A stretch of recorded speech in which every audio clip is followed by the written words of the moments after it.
迈克·杰克逊去世15年，3个孩子里唯一的女儿巴黎斯·杰克逊订婚了。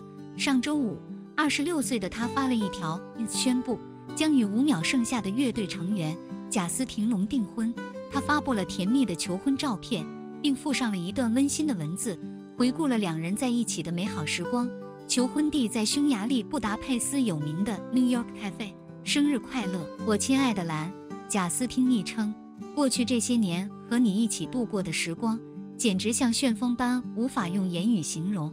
我们一起走过了那么多，真的难以想象还能有谁比你更适合我。感谢你让我成为你的人，爱你。2人的恋情已经持续了2年，虽然巴黎斯并没有透露贾斯汀究竟是在何时何地求婚，但早在9月就有媒体拍到他戴上了那枚闪亮的订婚戒指。看到这一幕，许多人不禁回想起那个曾在父亲迈克·杰克逊葬礼上现身，眼中满是悲伤的小女孩。时光飞逝，那个曾经迷茫、孤独的孩子，如今已经走过了黑暗，渐渐找到了自己的光明和幸福。上个世纪，世界乐坛天王迈克·杰克逊凭借他耀眼的才华和无与伦比的魅力，成为了全球公认的超级巨星。他的艺术成就跨越了种族、地域与时光，至今依旧是无数人崇拜与追捧的对象。然而，迈克·杰克逊的感情生活却充满波折。迈克尔的第一段婚姻是与猫王的女儿丽莎·玛丽·普雷斯利结的，2人结婚2年后因不可调和的矛盾，据报是 MJ 想要孩子，但丽莎还不想，2人和平离婚。不久之后，迈克尔很快再度步入婚姻，他的第2任妻子是名护士戴比罗。1997年，大儿子普林斯出生。1998年4月3日，他们迎来了女儿巴黎斯·杰克逊的诞生。刚出生的巴黎斯便成为了亿万人瞩目的焦点。天王爸爸迈克尔没有公开他的面容，但为他写下了歌曲《You Are My Life》，表达对他的深深爱意。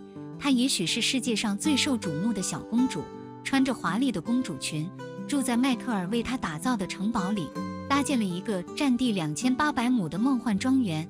但在她出生1年后，母亲就因忍受不了狗仔队的疯狂窥视而跟迈克尔·杰克逊分道扬镳。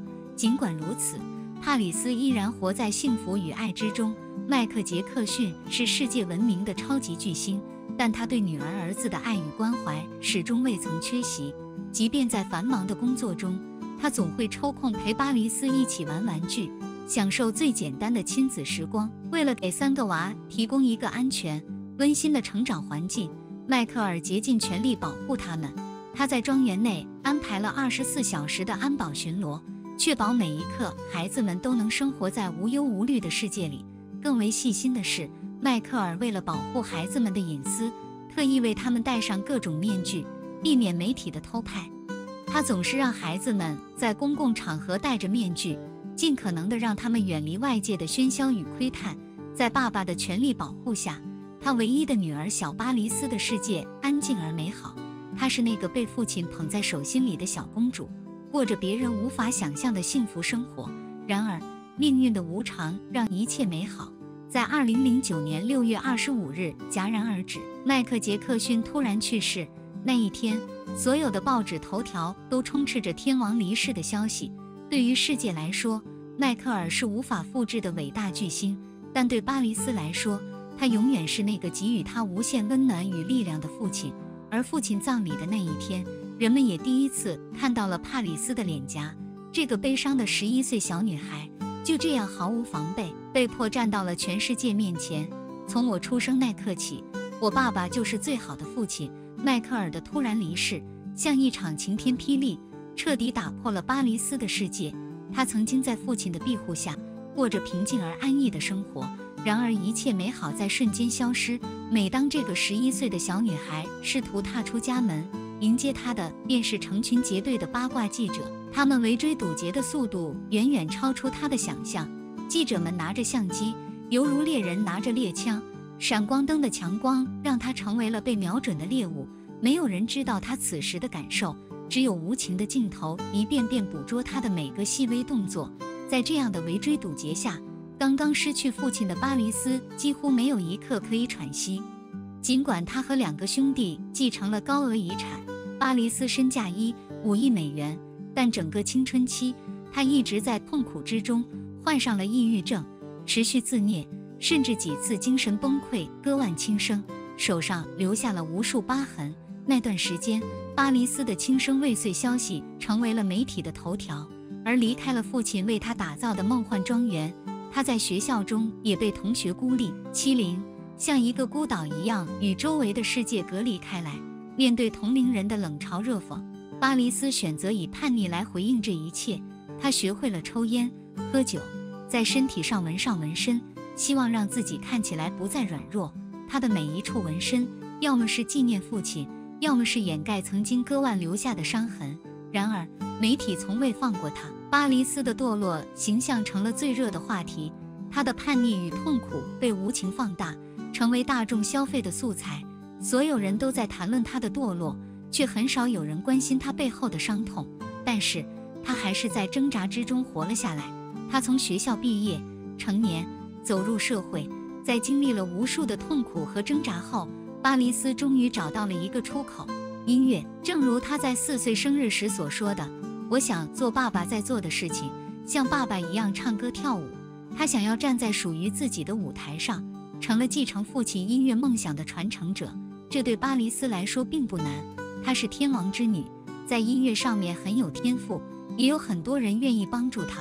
这时，音乐成了她从阴霾中走出的唯一解药。她把自己所有的痛苦和对父亲的思念都融入到旋律中，她开始尝试写歌、唱歌，并逐渐与音乐圈的人建立了更多联系。正是在这个转折点，她遇到了加布里埃尔·格伦。在此之前，巴黎斯也曾与一些人有过短暂的交往，包括英国真人秀明星汤姆·基尔比、演员迈克尔·斯诺迪，甚至还与超模卡拉·迪瓦伊传出过绯闻。然而，摇滚青年加布里埃尔的出现，却在他的生活中引发了更深的变化。他在酒吧演唱时，巴黎斯在一首歌的时间就爱上了他，两人一见钟情，迅速成为了男女朋友。音乐成了他们之间的纽带，彼此的关系愈加亲密。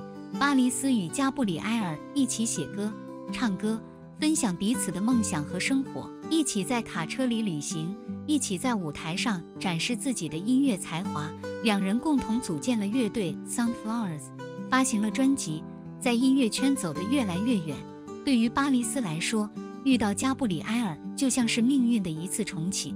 他本以为终于找到了一个重要的转折点，找到了一个和他并肩追梦的人，生活变得充满了意义。但两人未能走到最后。在他们分手后，巴黎斯坦言，这是我经历过的最深的心碎，这是我爱过最深的爱一个人，是我迄今为止感受过的最强烈的爱，也是我迄今为止感受到的最强烈的背叛。他没有说过这是什么样的背叛，但是这样的打击也并不能打倒他，因为他是从泥潭里挣扎着活下来走出来的战士。在分手几个月后，他遇到了现在的未婚夫贾斯汀·龙，一位来自加利福尼亚的制作人、混音师和音乐工程师。他也从小就开始学习钢琴，在乐队里演奏，后来还转型做音乐制作，以非典型方式投入到音乐创作中。在和巴黎斯合作多年后，两人成为了男女朋友，开始甜蜜约会。巴黎斯每次和他在一起，总是笑得很灿烂，而这样的关系总算走到了最后。经过2年的相处，他们最终订婚，确实让人唏嘘。虽然迈克尔已经不在了，但是他的女儿非常坚强，实现了对爸爸的承诺，继承了他对音乐的热爱，闯出了自己的天地。在天堂，父亲迈克尔应该会为他的成长和成就感到非常骄傲吧。